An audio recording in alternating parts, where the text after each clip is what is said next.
हाँ भाई, हम फिर से आ गए हैं वापस एक नई एपिसोड के साथ, और जो कि मुझे लगता है कि लोगों के लिए बहुत हेल्पफुल होगी। काफ़ी टाइम से मुझसे लोग पूछते हैं, मतलब ईमेल करते हैं, मतलब कमेंट करते हैं कि सर आप बताइए कि मतलब नॉर्मल सैलरी क्या है स्टूडेंट के अंदर, और किस तरीके से मतलब कैलकुलेट कर सकते हैं। जो लोग वहाँ रह रहे पाकिस्तान में हैं या इंडिया में कहीं और भी हैं, वो लोग पूछते हैं। इसके अलावा फिर यहाँ पे जो लोग हैं वो भी यही सवाल पूछते हैं कि भाई हमें कैसे पता चलेगा कि मतलब सैलरी की रेंज क्या होनी चाहिए। नॉर्मल जॉब में हम पूछते, नॉर्मल जॉब जो अप्लाई करते हैं तो इंटरव्यू पूछते हैं हमसे भाई एक्सपेक्टेशन क्या है। अब हमें पता ही नहीं है कि मार्केट वैल्यू क्या है, तो मार्केट कैसे पता चले हमें।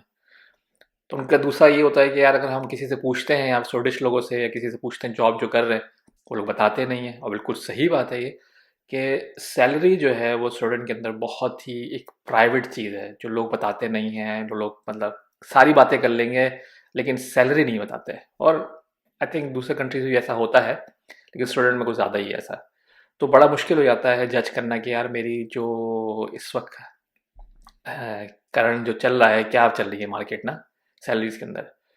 तो मेरी लॉजिक तो ये थी, हमेशा से रहती है कि हमेशा मैं जो है जॉब्स जो है अप्लाई करता रहता हूँ और देखता रहता हूँ कि मतलब कि क्या मार्केट चल रही है। पूछता हूँ उनसे, खुद ऑफर करता हूँ कि भाई मैं इतनी क्या मांग रहा हूँ। फिर वो क्या काउंटर करते हैं, उससे मुझे थोड़ा सा आइडिया हो जाता है कि मतलब कि आजकल क्या चल रही होगी। लेकिन इसके अलावा जो मुझे लगता है कि जो पाकिस्तान में लोग बैठे हैं, दूसरी जगह बैठे हैं, डिसीजन लेना चाह रहे हैं कि निकलना है तो क्या करें क्या ना करें, या वहाँ बैठ के उनको ऑफ़र मिल रही है जॉब ऑफ़र, तो उनको कैसे सोचना चाहिए कि सही है गलत है क्या है। तो मैं कुछ स्टैटिस्टिक्स हैं जो मैं आपके साथ शेयर करना चाहूँगा। और ये जो है अच्छी बात स्टूडेंट में ये है कि हर चीज़ बहुत खुली है। तो मतलब आप किसी इंडिविजुअल के लिए सर्च करना अगर है थोड़ा मुश्किल होता है, लेकिन अगर आप एक पूरे इलाके का या पूरे कंट्री के स्टैटिस्टिक्स देखना चाहें तो बहुत इजीली देख सकते हैं आप। तो वो चीज़ जो है मैंने मतलब देखा था, और मैंने थोड़ा सा इसको एडजस्ट किया थोड़ा सा इजीली समझने, क्योंकि बहुत ज़्यादा कॉम्प्लिकेटेड से स्टैटिस्टिक्स हैं कि मतलब यहाँ वहाँ एक एक पॉइंट पॉइंट के ऊपर जाके बात होती है। तो मैं थोड़ा सा ईजी लफ्ज़ों में ईजी तरीके से मैंने सोचा कि मैं इसको एक्सप्लेन करूँ। तो पहली चीज़ तो पहली एक चीज़ मैं एक लोगों के दिमाग से ये चीज़ निकाल दूँ, हटा दूँ कि जैसे पाकिस्तान वगैरह में जो है कंट्रीज़ में होता है कि मिनिमम वेज होती है, कि मिनिमम वेज क्या है। यूके चले जाए बोलते हैं मिनिमम वेज पर आवर क्या है, पाकिस्तान चले जाए बोलते हैं मिनिमम वेज क्या है। अब मिलती है नहीं मिलती है बात अलग है, लेकिन मिनिमम वेज है क्या। तो इस तरह बाकी मुल्कों में भी ऐसा ही है। लेकिन स्वीडन में बाय लॉ कोई मिनिमम वेज नहीं है। आपको वो 1 रुपये में भी काम करा सकता है। ठीक है।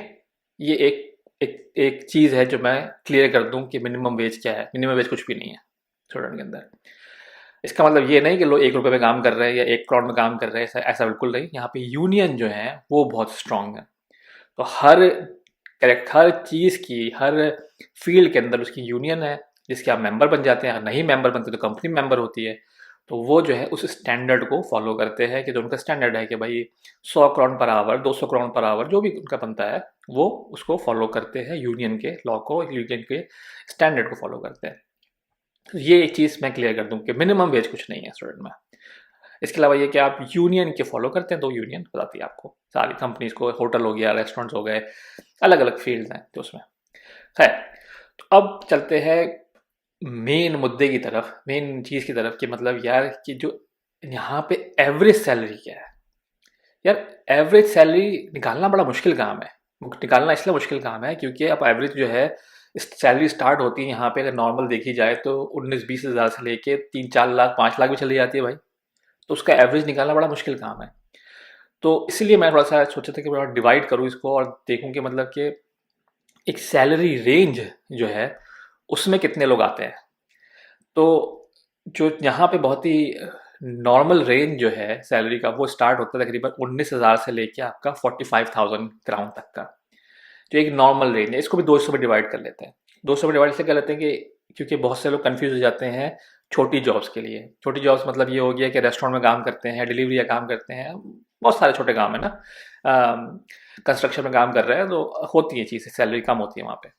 तो वो जो रेंज मैंने रखी है वो रखी है तकरीबन 19 हज़ार से 30 हज़ार के दरमियान, जिसमें आप लगा लो कि जो यूनिवर्सिटी से नए बच्चे आ रहे हैं उनकी सैलरी भी होती है, ऐसी होती है 26 27 28 हज़ार उनकी सैलरी हो जाती है। जो लोग रेस्टोरेंट्स वगैरह में काम कर रहे हैं उनकी सैलरी स्टार्ट होती है 19-20 हज़ार से स्टार्ट करते हैं वो लोग। फिर आगे चले जाते हैं, ऊपर चली जाती है सैलरी। लेकिन 19-20 हज़ार इसलिए बोल रहा हूँ मैं, क्योंकि जो यूनियन का स्टैंडर्ड है जो रेस्टोरेंट बिजनेस के अंदर, वो है 112 से स्टार्ट होता है वो पर आवर ना। तो उसका एवरेज लगा के आप लगाओ तो तकरीबन 19-20 हज़ार करीब पड़ती है सैलरी महीने की ना।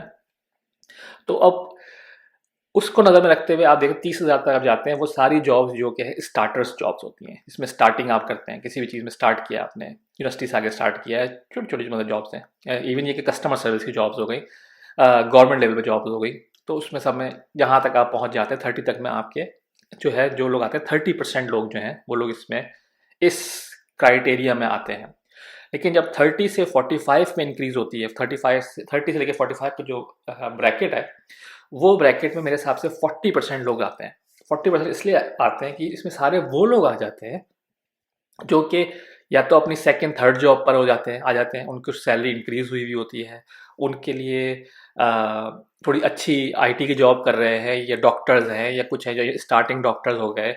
वो सारे लोग जो हैं इस वाले ब्रैकेट के अंदर आ जाते हैं, जो कि 30 से 45 का होता है, जो कि बहुत ही स्टैंडर्ड है। और इसमें 40% लोग होते हैं हमारे। तो इसका मतलब है कि 19 से लेके 45 तक के दरमियान जो है 70% जो लोग हैं उनकी सैलरीज आती हैं ऑन एवरेज, अगर लगाया जाए तो इनके 70% जो स्टूडेंट में लोग रहते हैं उनकी सैलरी इस उसमें आती है, ब्रैकेट में आती है। अब हम जा रहे हैं थोड़ा सीरियस लेवल के ऊपर। सीरियस लेवल के ऊपर इसलिए जा रहे हैं कि यहाँ पे जाके आपका टैक्स लेवल बढ़ जाता है, यानी कि आप जब सैलरी ज़्यादा मिलती है टैक्स भी बढ़ जाता है आपका, 50% टैक्स चला जाता है लोगों का। लेकिन एम्प्लॉयर्स जो हैं वो लोग इतना अवॉइड करते हैं इतनी ज़्यादा हाई सैलरी, क्योंकि उनको पेंशन के पैसे देने पड़ते हैं ज़्यादा।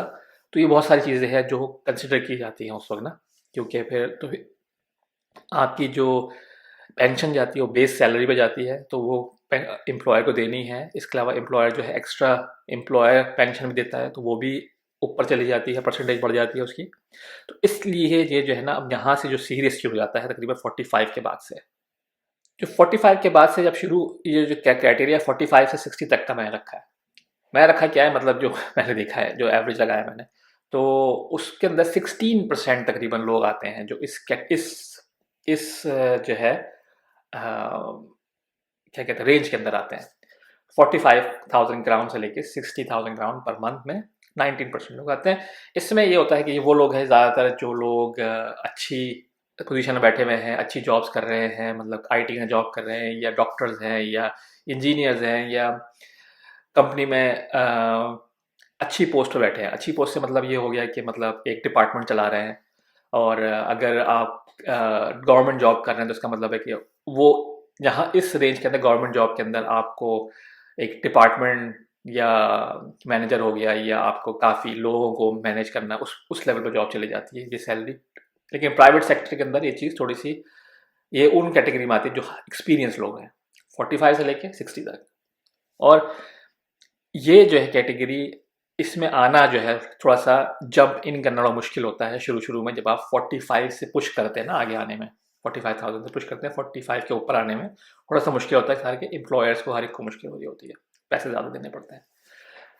तो ये 19% है। फिर आती है एक सीरियस कैटेगरी। सीरियस कैटेगरी से ये है कि अब जो है ना, आप आपके स्किल्स, आपकी बात करने का स्टाइल, आपकी हर चीज़ के ऊपर डिपेंड करता है कि आप कितने पैसे निगोशिएट कर सकते हो। इसकी कोई रेंज नहीं है, मतलब ये कि इस उस पर्टिकुलर फील्ड की या उस काम की कोई वैल्यू वो है जो आपकी वैल्यू है। वो एक आप पूरे उसको नहीं देख सकते कि एक एवरेज क्या बन रही है, नहीं ऐसा नहीं देख सकते, वो आपकी वैल्यू है, ठीक है ना। तो वो कैटेगरी आती है तकरीबन 60,000 से लेके 75,000 तक, 15,000 की जो कैटेगरी है, ये 75 तक रेंज है। ये रेंज जो है तकरीबन उसमें 9% लोग आते हैं इसके अंदर। जो स्टूडेंट के 9% लोग जो हैं वो इस ब्रैकेट के अंदर आते हैं। तो अब इस ब्रैकेट में होता ही है कि वो लोग हैं सारे के सारे जो आ, या तो काफ़ी सालों से 20 साल से काम कर रहे हैं कंपनी के अंदर, या 10-15 साल से काम कर रहे हैं कंपनी के अंदर, या उनका एक्सपीरियंस इतना ज़्यादा है, उनका एक्सपीरियंस अपनी फील्ड में इतना ज़्यादा है, और वो लोग निगोशिएट करने में अच्छे हैं एम्प्लॉयर के साथ, तो वो लोग इस कैटेगरी में आ जाते हैं आराम से। कोई मसला नहीं है, उनकी सैलरी 75 तक चली जाती है आराम से, कोई ऐसा प्रॉब्लम नहीं है। जो लास्ट कैटेगरी आती है, जो कि बिल्कुल ही आप कहते हैं कि टॉप स्टूडेंट के लोग जो कमाते हैं, अब वो कमाते हैं, वो तो वही वाली बात है कि 5 लाख भी कमा सकते हैं आप, जितने भी कमाना चाहे कमा सकते हैं आप।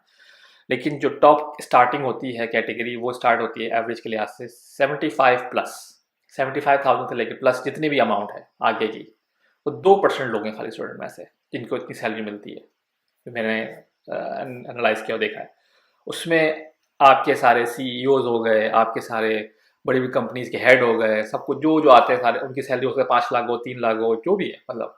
तो लेकिन स्टार्टिंग 75 से होती है अगर, क्योंकि 75 से 100 के बीच में एक जो रेंज है वो इतनी खास रेंज नहीं है, उसमें पॉइंट समथिंग समथिंग लोग आते हैं, तो इसलिए इसको मैंने इंक्लूड किया इस बड़ी रेंज के अंदर 75 प्लस, ताकि 2% लोग हैं जो इसके अंदर अपना सैलरी के अंदर। और इसमें बहुत चीज़ें डिपेंड करती हैं आपके बोनसेस पे भी, कि मतलब ज़रूरी नहीं है कि आपकी सैलरी जो है वो 75%, 75,000 हो या 80,000, 90,000, 100,000 जो भी हो।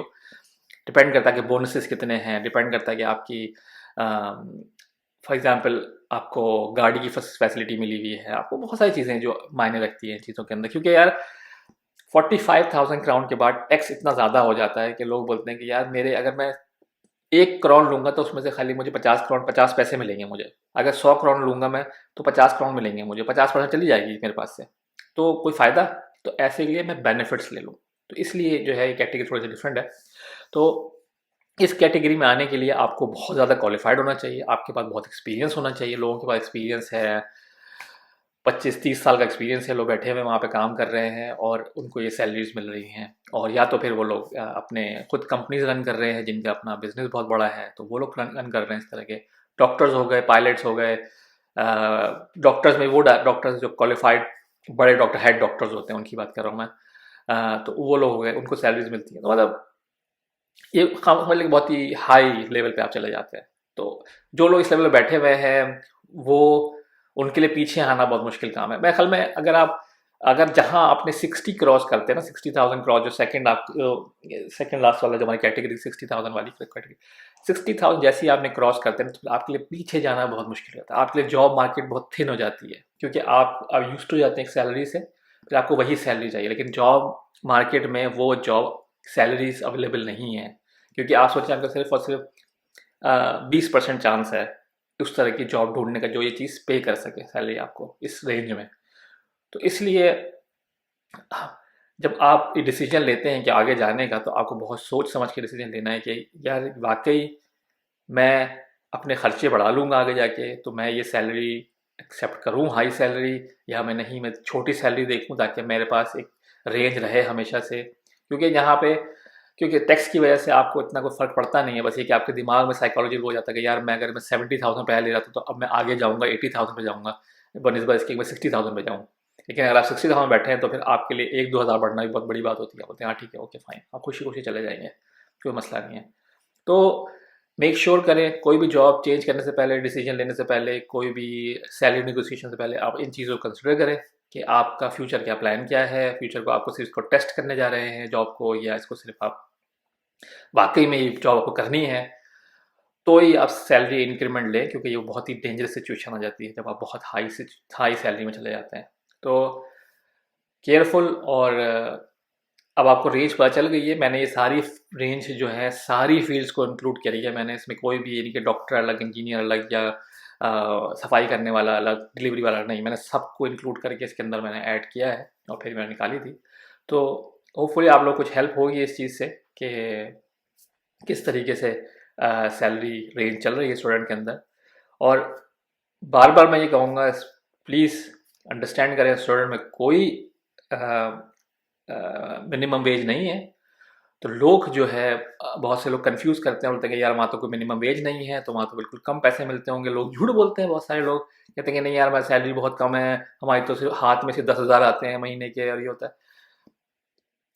अब ऐसा नहीं है, मतलब एक्चुअल में हाँ वो अलग बात है, काले में काम कर रहे हैं, इलीगल रह रहे हैं तो बात अलग है। लेकिन अगर एक बंदा प्रॉपर जॉब कर रहा है और प्रॉपरली वीज़ा स्टेटस वगैरह है, तो उसको ऐसा कोई मसला नहीं होना चाहिए। मिनिमम मिल जाती है, 20,000 से कम नहीं मिलती यहाँ पे। वो भी उन लोगों को 20,000 मिलती है जो बिल्कुल रेस्टोरेंट वगैरह में बिल्कुल नए लेवल, बिल्कुल नए नए लोग हैं, उनको मिल जाती है। आगे तो अच्छी मिल जाती है सैलरी। तो बस यही था आज के एपिसोड में। होपफुली आप लोग को हेल्पफुल लगा होगा ये चीज़। अगर कोई सवाल हो तो मुझसे आप बिल्कुल पूछ सकते हैं कि सैलरी के बारे में, कोई वीज़े के बारे में, किसी चीज़ के बारे में भी। और ईमेल कर सकते हैं mrsapata@gmail.com पे। अपना बहुत ख्याल रखिए, कमेंट और लाइक और सब्सक्राइब करना मत भूलिएगा। बाय।